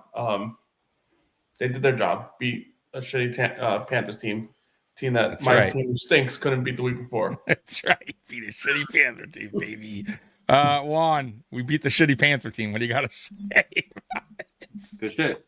We did it too. Good shit. We matched up. I like it. There you go. Woo!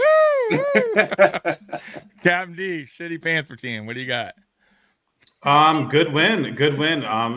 James Cook looked the part. This was it looked pretty much easy peasy for the Bills. Good. The Bills needed this. Obviously, coming back, this was a nice win coming off of a loss. Big game this weekend. Big game. It doesn't give you the whole forecast for the end of your season, but this is an interesting game. It's gonna be a fun game. Good game to watch. Panthers. Obviously, you guys steamrolling, but I'm looking forward to tomorrow. Yeah, a good game. Curtis, what you got, man? They ran the ball. I told you. Go ahead, Curtis. Go for it. Honestly, I think he's doing better than Taylor. Okay. They got a better offensive line, the Colts. The Colts have Nelson, who's 330 pounds. Yeah. I mean, so Torrance better overall offense, I think. Yeah, go ahead. Yeah, tight ends, the whole thing. So to me, Cook is special because he just has a wiggle and pop, and he'll hit something. And all of a sudden you see that pop to acceleration and the wiggle to bounce. To me, I don't know how long he can keep it up because he's so small. I mean, he's not tiny, but he's not a big back. But to me, he's the best back in the league. And he's carrying his team. There was something, and to toot your horn, which I don't like to do because you toot your horn enough. Not as much my own horn, but you were talking like the last time I was on about how the lack of pop in the receiver game for the Bills is really hurting them. And I was watching a bunch of different shows. I'm trying to get back to covering all the teams. So I'm studying a bunch of teams, and yours is one of them. And it was someone had flashed back to when Allen said, we've got a good run game. We got a good play action game. We throw good between the numbers, but something was left out of there. And Brady, while I think he's good, to me, the biggest thing he did from Shaky Bones and Dable was he saw the sweet spot of the NFL and he adhered to it. And so he's got leverage in his philosophy. I do think there is just a little bit of lack of creativity, but I don't know how much he's being restricted because that top receiver sets the leverage. And once the leverage is set negatively or positively, then that trickles down to everything, including the OC. So I do think that you guys need some, because Coleman, I think it was Steve Smith Jr. was talking about how Coleman's just not it. And he's accurate with receiver evaluations too. He's great. Yeah. But Curtis, at the same time, though, if you're not put in a better position, you're going to look like that. Meaning, kind of like Allen. Allen right now, like I feel like he's a unicorn, right? He that's what makes him special. He can do a lot of different things. I feel like right now, Allen this year is in a box, and they want him in that box, and they want to say, "This is what we're doing. We don't want you throwing deep. We want to everything short and sweet, no turnovers." So they're kind of restricting Allen to what he does best, which is, like I said, get out of the pocket, run more, take more chances downfield. They're restricting him and his game, and you can't do that with Allen. Allen's not a game manager. That's just not what he does. And same thing, like I said earlier, with the receivers. Like, I feel like Keon Coleman, like, you should be put in a slot more. When he's put in a slot and he runs these slants, he's so effective. We don't do it a lot. We don't. He's a big body receiver with shade. We just don't. I like that. Yeah, and we don't do it. Khalil Shakir, he can actually be a perimeter receiver as well. He's did it in college very well. He runs a 4.3. He's not a slow guy. We don't. He runs that fast. I didn't know he was that fast. He's a 4.3 guy. So he's super fast. And then you got Elijah Moore, who could also run crossers, who can also be a gadget kind of receiver. He has that 4.3 speed. We don't do it. So it also goes back to the route trees for these guys. Yeah, they said that Coleman didn't have one comeback all season. No, it's crazy when you watch the route trees on these guys. Look at Kincaid. Kincaid in college was a beast. We don't run Kincaid the same way he did in college. We kind of restrict him as well. Everything's short underneath. Like his route tree is just not what it was in college that made him one of the better tight ends coming out of college. So I do put that on Brady. I also put that on McDermott. Wanting a certain style of offense. He wants these long drives to keep the defense off the field. And dude, it's like you can't do that. You got to let Allen be Allen. And listen, if you don't trust your defense, that's not the offense's fault. The offense is made to score and go quick, up tempo. He doesn't want that. He wants these long drives. That's more of the reason for the offense to be explosive. Exactly. And the problem with these long drives, though, is when you make one mistake, it ruins it all. It ruins everything, and we do it constantly. We're terrible in penalties, so we'll have this long drive, and Deion Dawkins will jump off sides, and you're at a third and 10. Right, you see it, so that's can't. Kind of how we beat you. Exactly. Or you'll have a turnover, or it's just like you can't. It doesn't all. It works for some teams, but this team. It won't work. You have a generational quarterback who's a unicorn type quarterback, and you're trying to put him in a box. You got to let Josh be Josh. I'm not saying go crazy in the air, have him throw 40 times, but 19 times is not. Come on, man. You got to have him going a little bit more than that. And not to mention too, if you're only throwing so many targets to certain guys, a couple targets, 2 or 3 a game. Your quarterback and receiver are never going to get on the same page. There's never going to be a built chemistry going there, right? So that's another thing I noticed with Allen. There's no true chemistry outside of, I would say, Shakir and Kincaid. The new guys are getting 1, 2 targets. That's not enough, right? You're never going to build a chemistry that way. Josh is not. Why would he go to him, and why would he trust him even when he's open? He doesn't throw to him much. So that's a problem as well. So that's where I see the problems in the receiving game, and that goes back to Brady as well. So we'll see what happens the rest of the way. I do think we make a trade, and I will say this: if we make a trade, make it count. Don't do some bullshit trade where you're just going to get a guy that's just wide receiver 3. You're just throwing another wide receiver 2 or 3 out there. It doesn't make any sense. I'd rather you not do it. Does McDermott survive the season if you guys don't have good success? Absolutely he does. Absolutely. You're kidding me? Listen, McDermott. Yeah, come to my side, man. Come on. Bro, McDermott ain't going anywhere. I always tell people the Back to the Future picture, if you guys watch Back to the Future, the picture where the guys are fading away, the family is starting to fade away. They have a picture of McDermott and Bean and the rest of the guys with the gold shovel, and they're, for the new stadium. I'm like, I keep telling people that shit ain't disappearing like Back to the Future. Those guys are here to stay. They made that picture. McDermott is going to be here on that new stadium. 100%. I think it would take 2 losing seasons maybe for the Bagulas to make a move on McDermott. And even then, I don't think he does. They hired McDermott first. He hired the GM. Matter of fact, I could see the GM going before McDermott since he made the change, since he made the hire. So, like I said, McDermott, I feel like he's the puppet master. He's the one controlling the everything that's in the building. Wow. That's how Bagulas wanted it. They don't want to go back to they feel like the drought years of him. That's exactly what I was about to say. I said franchises, once they taste success, they're scared to go back. They're scared. They can date that success back to McDermott in 2017. Nah, they're too scared. Correct. And and the harsh reality is you won't. Because you got Josh Allen, and it doesn't matter. You bring in a coach, a quality coach. The worst that's going to happen is we continue to do what we do, which is make the playoffs and lose. So, but if you just don't do anything, my fear is this: we look back years from now at the Allen era and go, "Man, what if? What if we did this? What if What if we made this trade? What if we did move on from McDermott?" My feeling was they should have moved on after the 13-second game. That right there told you everything that game. That was a terrible coaching job. And that's what cost us the game. Coach cost us the game. So that's when bad. I lost at home, I felt that.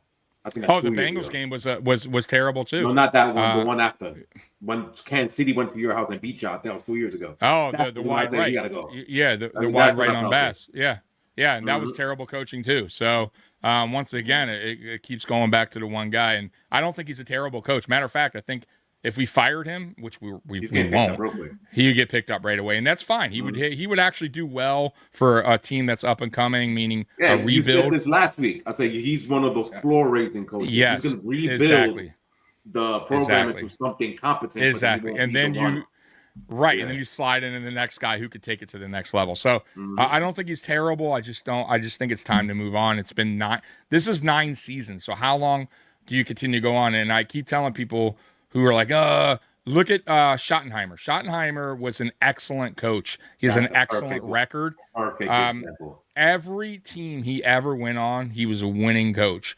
Not barely winning. I mean, 10, 12, 13 wins. They were excellent. Got in the playoffs, out of the playoffs. Got in the playoffs, out of the playoffs.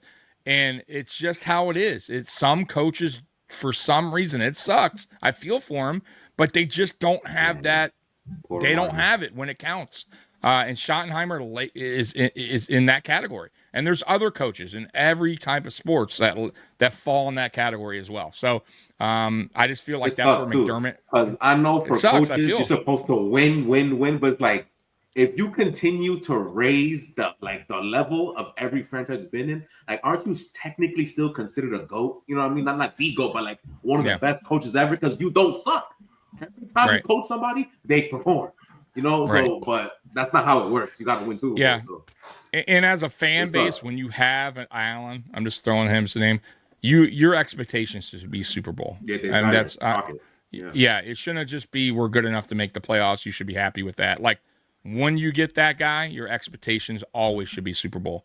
So we're year 9 in, then we're year 10 and year 11 and year 12. When is the change necessary? So that's what I keep asking people that are still going, no, you can't fire him.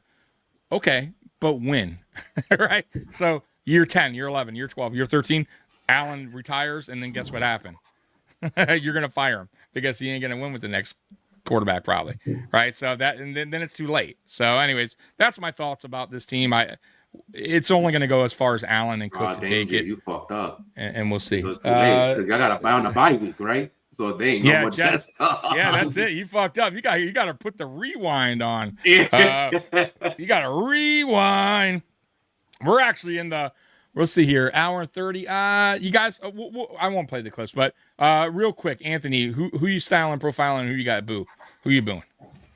I'll start with booing. Trying to end this on. You all right, D?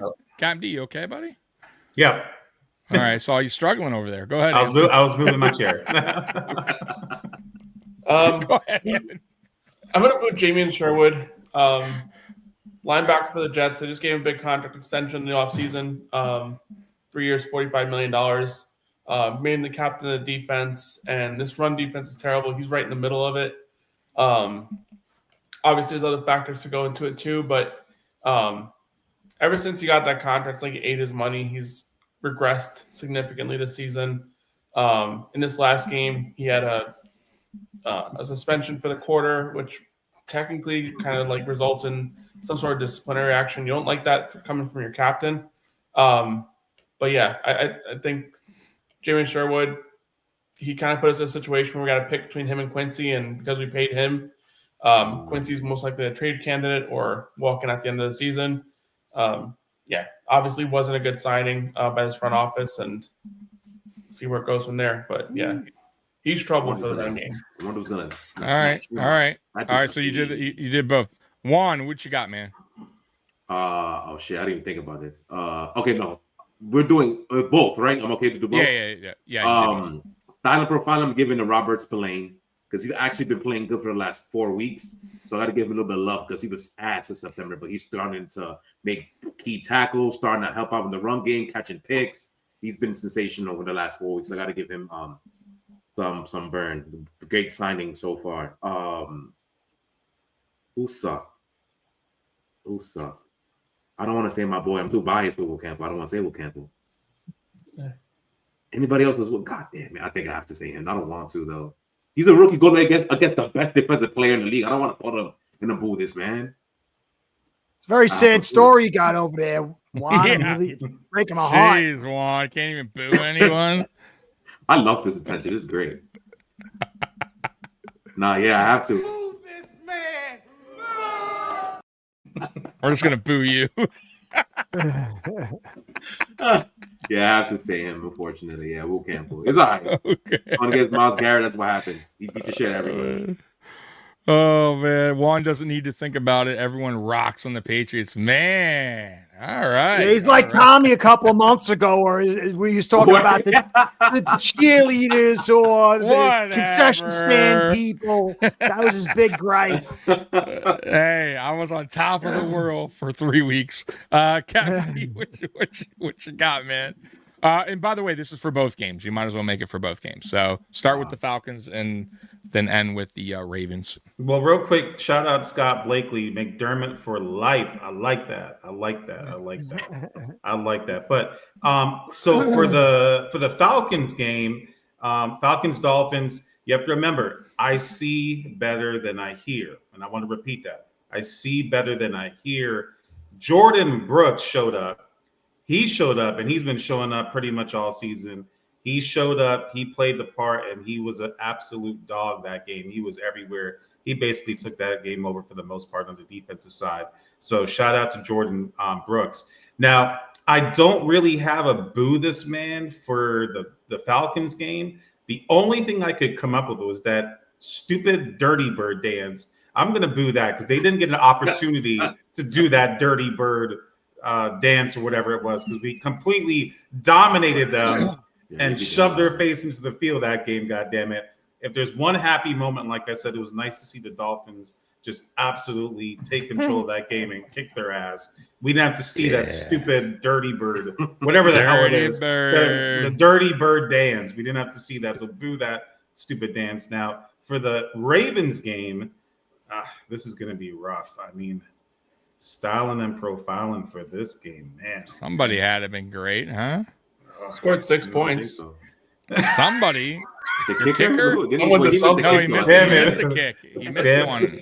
Damn it. He missed an easy one. Oh, man.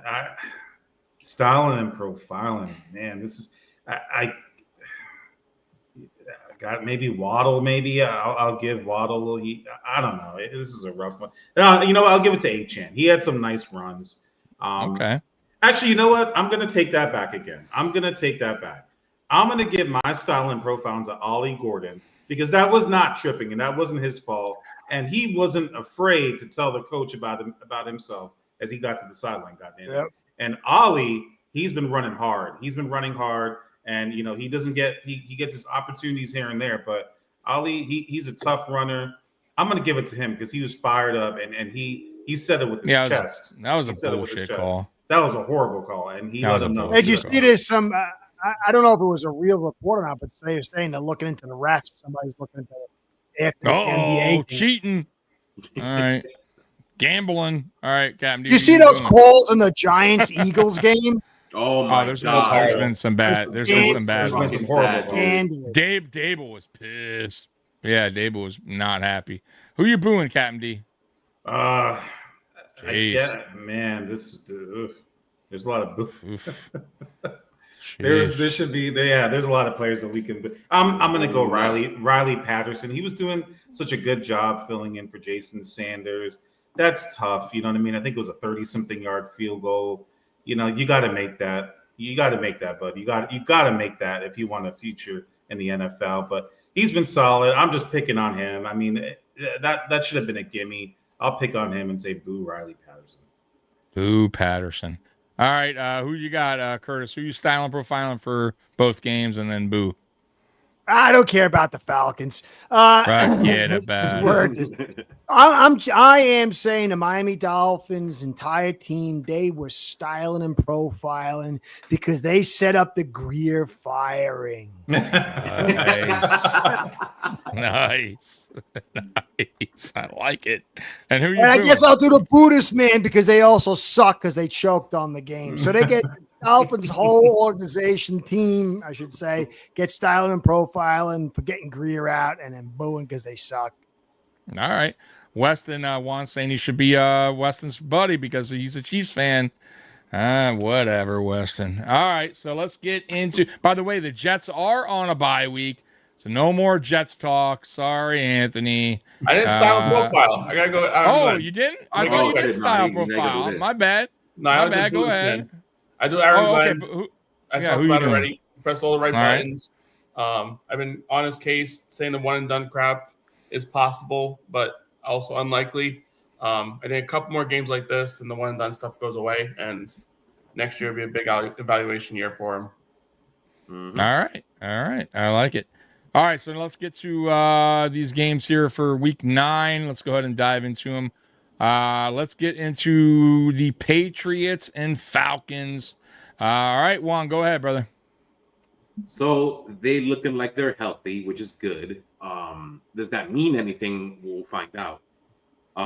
Their pass defense has been very good. They, as in the Falcons, have been very good throughout the season so far. I think last week was the first week that they allowed a 200-yard passer. I believe that was the stat coming into last game. So only allowed it once, and it was Tua. So they've been doing very well. They don't allow big plays almost at all, and they are pretty sophisticated when it comes to their pass rush. As Raheem Morris, that's what he does. So this is another test for the offense, especially Drake May in the passing game. There is no Ramondre tomorrow, so we don't have any power backs playing tomorrow. So it's going to be very interesting to see how we go about the run game. Because their run defense isn't good.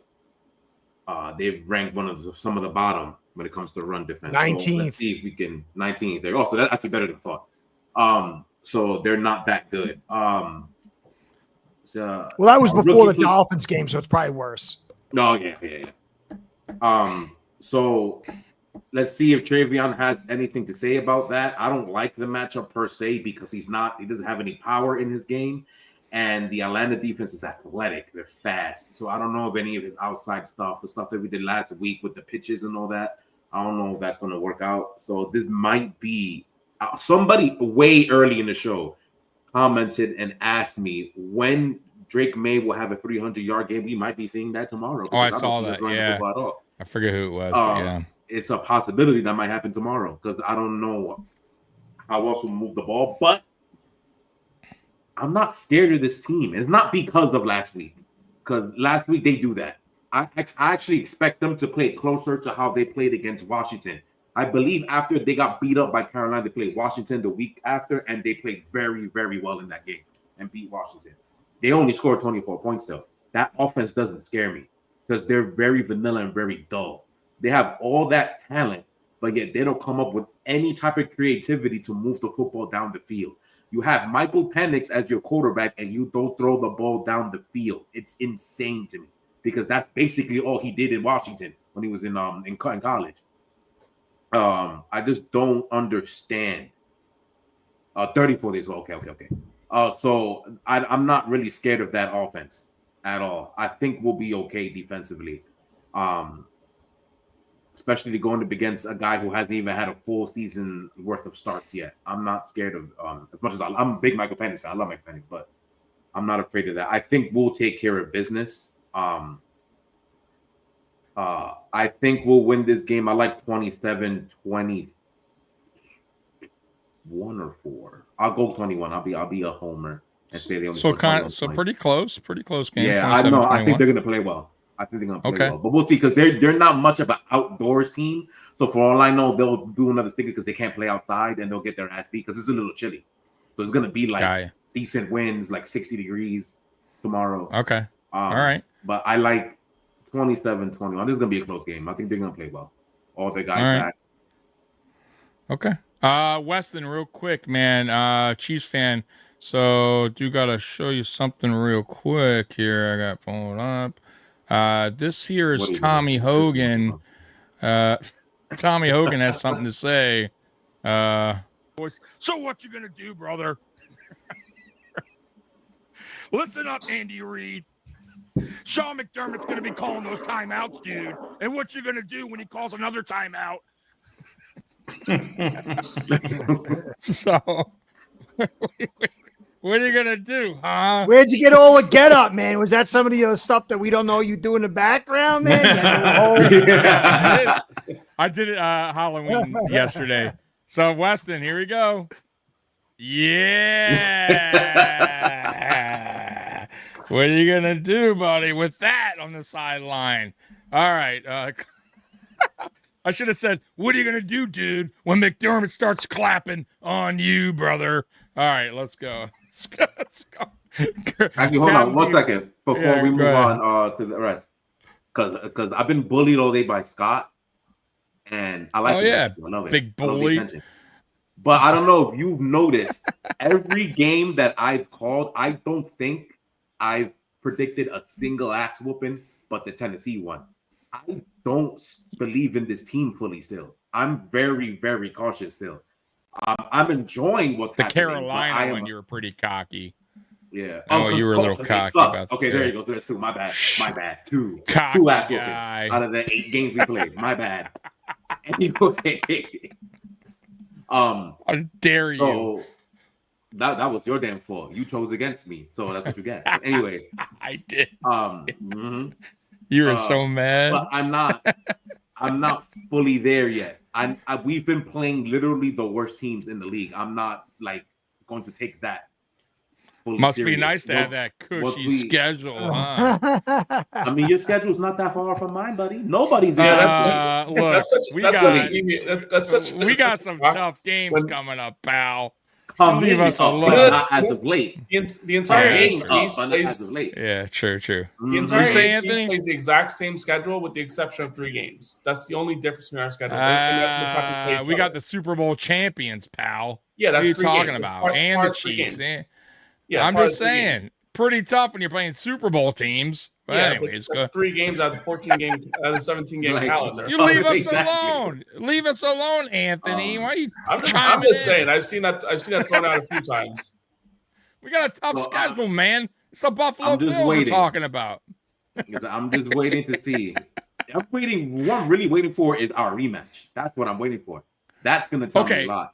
If we somehow get the sweep, I will be insufferable. Scott will get exactly what he's asking for if we sweep. Yeah. But I'm not expecting that.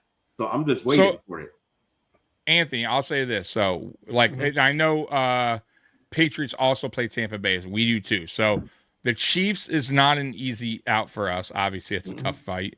The Tampa Bay is not going to be like a pushover. Right, I think Juan knows this. They're a team that could be. I'm picking them to win. I'm telling you that right now. A weekend event. Right. And I would say the Patriots are not a pushover anymore. Right. So I think we can win that game, but they're not a team where it's like, hey, that's an easy one. Philadelphia is definitely not a pushover, and Houston, I would say earlier in the season that would be a tough one, but I just don't like Houston this year. So I think we could beat Houston. But earlier in the season, when you put that schedule together, though. Houston would have been one of those teams you're like, oh, that could be a tough match. So we don't. But all the games are the same though, except for the 3 games. Except for the Chiefs and the Eagles, right? I don't think you guys played the Chiefs, correct? I don't think so. I don't think they're on our schedule. Yeah. So you're right. I mean, for a couple games, yeah, there is a couple. But either way, though, that's how it works. Though, I mean, it's just the teams with the worst record usually get the easier schedule, and the teams with the better records. But you don't know how the season's going to play out. We can't. That's how the NFL works. That's why works. I hate the schedule thing so much. Like the schedule release in like the spring or whatever, I get so pissed. People put so much stock into that. I'm like, you don't know who's going to be good or not. You have no idea. You have no idea. I mean, there's certain teams every year. Who would have thought the crappy Patriots would be any good? I know. Oh, sorry, Juan. Oh my God, Captain D, what you got, man? Score prediction on this game. Oh man, so Michael Penix is going to be back. London is dealing with some type of hip issue or something. Let's see where So and that can be very difficult to deal with. I mean, that's a pain in the ass to go out there and play with when you got a nagging bad hip. I like the Patriots in this one. I really do. I feel like they're better coached. They're in a groove right now. I'm not a big Raheem Morris fan. They fell short badly against the Dolphins.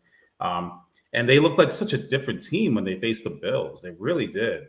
And we did some different things against them, but I got the Patriots in this one. I think it's going to be a little closer. I'm gonna say Patriots 31. Whoa. Falcons, I'm gonna say 23. I actually will take that. Damn.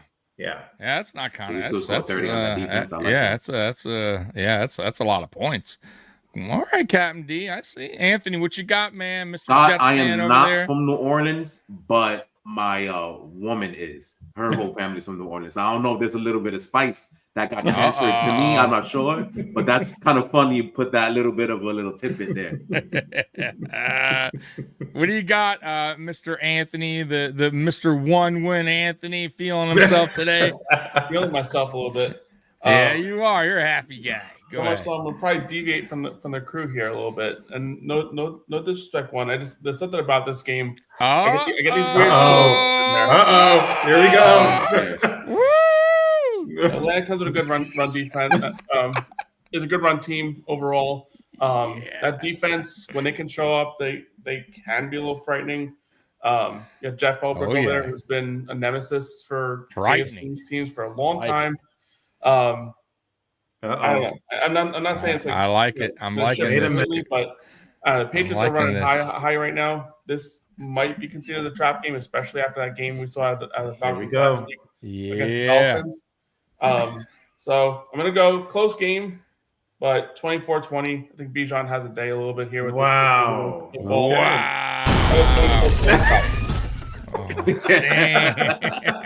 I got to ride high, man. Wow, I like it. Okay, Anthony, you're a good guy, bro. I'm so glad you're on this channel. Curtis, zig when you guys are zagging. Curtis, are you agreeing with Anthony here? Falcons take care of business. What? Nah. I mean, the Patriots are top five. Patriots are top 5 in run defense. They only average 17 points a game and 10.7 on the road. And so they're going to be playing in the Patriots' house. Mm-hmm. They're going to struggle. Penix is still a little banged up. He's coming back probably a little early. Then I don't think they're going to be able to run the football the way they want. So I'm thinking like 24. 14, so 24-17 type win, if that, because even if they put 17 points on, it's 7 points more just about what than they score on the road. And it's not going to be easy in the Patriots' house. It's going to be a little windy, getting into late fall here. So I just don't see them. And the thing is too, they got a small front. They got a very small front on defense. Their whole game is working through the getting ahead on offense and then putting that pass rush and pass defense into play. And that's why they sucked so much against us. They weren't able to get balanced. They weren't able to get ahead, and we just pounded them and really attacked them. So I think they're gonna lose.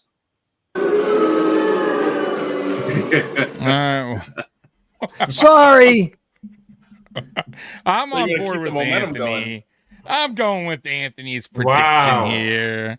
I think the Dirty Birds are going to get back on track, fly over to New England and take care of business, show them what the Dirty Birds can do. Michael Penix is back, baby.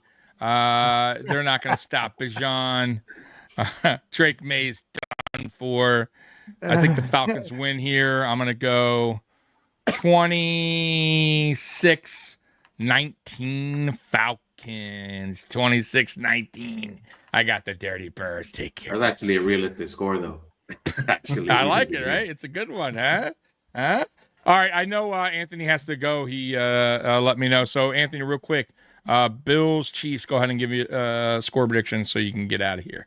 I'll say the Bills take this one. I know things are kind of rocky over there at the moment, but you guys are at home. I know Chiefs are riding high at the moment, but you guys typically handle the Chiefs pretty well during the regular season. It's the playoffs that you guys always seem to kind of trip up in a little bit, and especially at home.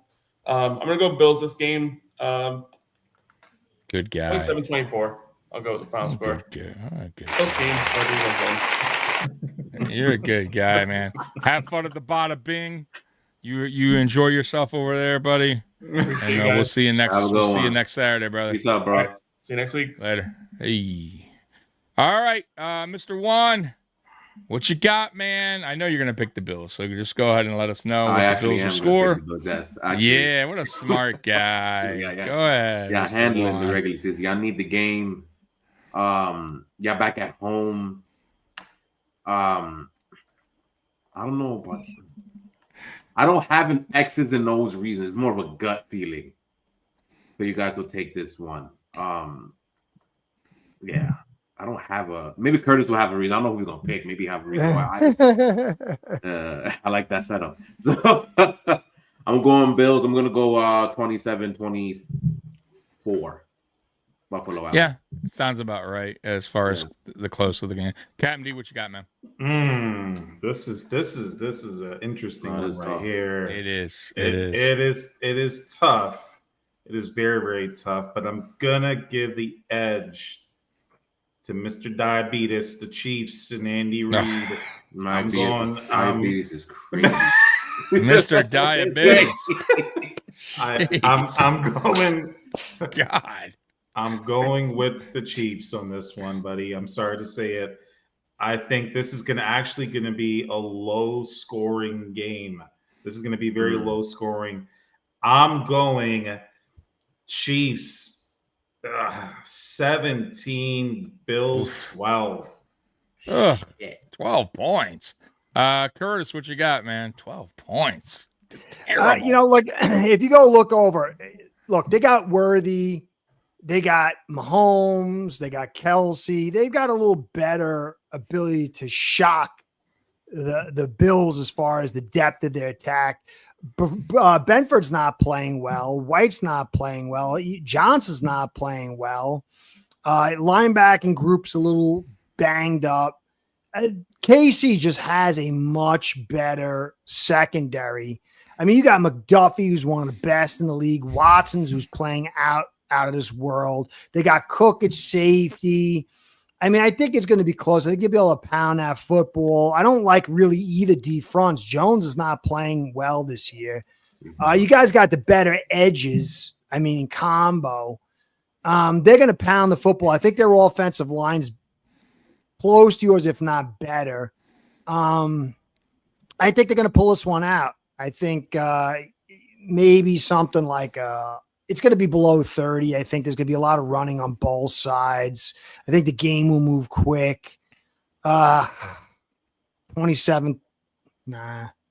I don't know. I think I like that 27-24 type win where the Chiefs pull it out at the end. Yeah. So I look, man, I guess, we got some people in here, Bills fans too, that are, well, he's a Chiefs fan, but we got some Bills fans like Scott not believing, Roy Bills fans saying 34-20. See, I don't think so. Like I'm with Curtis. I'm with even Captain D and Juan. I think it's going to be a close game. It always is. Like our games are close. Like I think we match up very well against Kansas City Chiefs as far as we've seen them so many times. It's almost like a division game at this point. And our games are always, for the most part, down to the last 5 minutes of the game. So, like I said earlier in the podcast, if the Bills just get like dog walked and the Chiefs just, like you guys are right in here in the chat, and we lose by 10 plus points, then man, this team is we're in trouble. There's a lot of trouble because we typically play these games are close, right? And if they just dog walk us in Buffalo, by the way, in Buffalo, that will not. It will tell a lot about this team. It will not be good. And I don't see that happening. I really don't. We tend to play, like I said, the Chiefs at a higher level than most most of any team really in the NFL. We give them fits. I get the Chiefs are on a roll right now. They're getting players back. Offensively, they're starting to get on a roll, but defensively, they're not the same. They're still a good defense, but they're not as high powered as they were last year. I felt like they were better last year on defense. Offensively, I still think they kind of get in a little funk early in games. You saw it the last game they played, and then they kind of get going towards the tail end of the game. So this game could be like that, similar, where they start off slow, the game's kind of low scoring, and then picks up the pace in the third quarter, or second half, basically. Same with us. We're generally not like this team that starts off hot. Like we kind of start slow and then pick up some points later in the game. So I think this game's going to be close, as it always is. And I do think we could pull off the win here at home. So I'm going to go 27-24. 27-24 or 30-27. So I guess 27-24 I pick. But either way, I think it's a 3-point swing. And if the Chiefs win and it's the opposite, 30-27, 27-24, I'm not even going to be that upset. I'll be honest with you guys. I just want to come out of that game going, okay, we gave them a dogfight. That's what matters. How do we look? Yeah. Exactly. Obviously I want the win, guys. Like the win is important, but it's not the end of the season either if we lose. However, if we get, like I said, if we get dog walked, the panic button should be pushed. Just like I said last week, you lose to the Panthers, you got to push the panic button.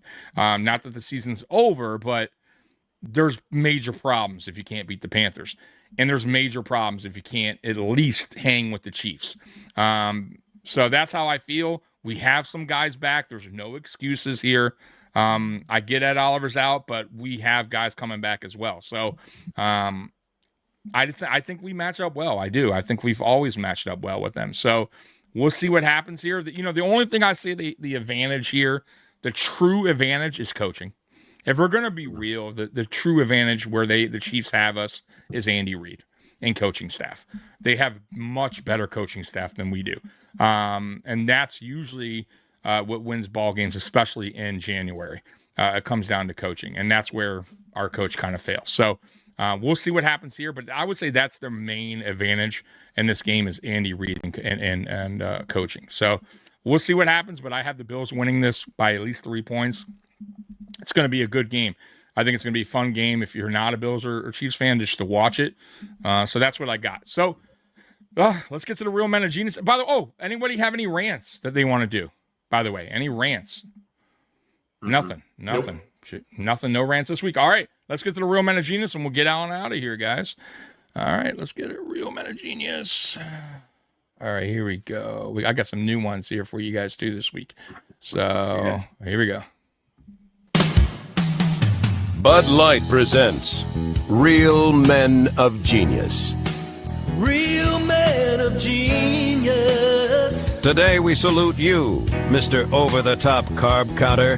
Mr. Over-the-Top Carb Counter. Brushing aside such follies as work and family, you wisely adopted carbo counting as your primary pastime. I'm crazy for carbos. From breakfast through dinner, you tirelessly record every precious carb, hoping it might all add up to your target number, 0. Hold on to your dream now. Was that artichoke you ate 13.5 carbs or 13.6? Better look it up while you help yourself to another package of bacon. I like it crispy. So crack open an ice-cold Bud Light, oh Count of Monte Carlo, because the only thing better than meat and potatoes is meat and meat. Mr. Over-the-Top Bud Light beer, Anheuser-Busch.